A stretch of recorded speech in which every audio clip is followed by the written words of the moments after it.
ମୁଁ diabetes patient. ରୁଟି ଫୁଟି ବ୍ୟବସ୍ଥା କିଛି ନାହିଁ, ଖାଇବା ଭାତ ମଉସା ବା କହୁଥିଲେ ରୁଟି ଅଛି ବୋଲି। କି ଅଜବ ଲୋକ ଇଏ। ମଉସା କହିବେ କଣ? ଆମେ ବାଣ୍ଟୁଛୁ ନା ମଉସା ବାଣ୍ଟୁଛୁ? କଣ ଭାଇ ତମେ ଚଢି ବଡି କଥାବାର୍ତ୍ତା କରୁଛ? ମଉସା ଡାକିଲ କି ଅଖାଡୁଆ ଲୋକ ତମେ। ରୁଟି ଫୁଟି କିଛି ନାହିଁ, ମଉସା କଣ ଘରୁ ବେଲିକି ଆଣି ଦବ ନା କଣ ତମକୁ? କଣ ହେଇଛି ବାପା? ରୁଟି ନାହିଁ? ରୁଟି କୋଉଠୁ ଆଇଲା?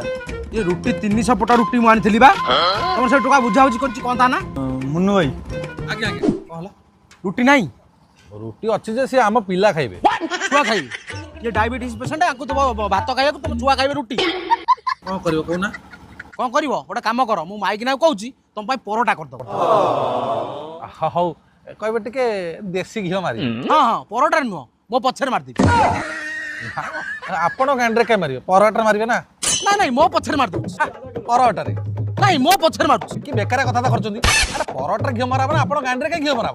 ତମକୁ ମାରିବାକୁ ସୁବିଧା ହବ। ହଉ ଛାଡ, ସେ ରୁଟି ଦେଇଦେ, ଆମେ ଭାତରେ ଚଳେଇଦେବା।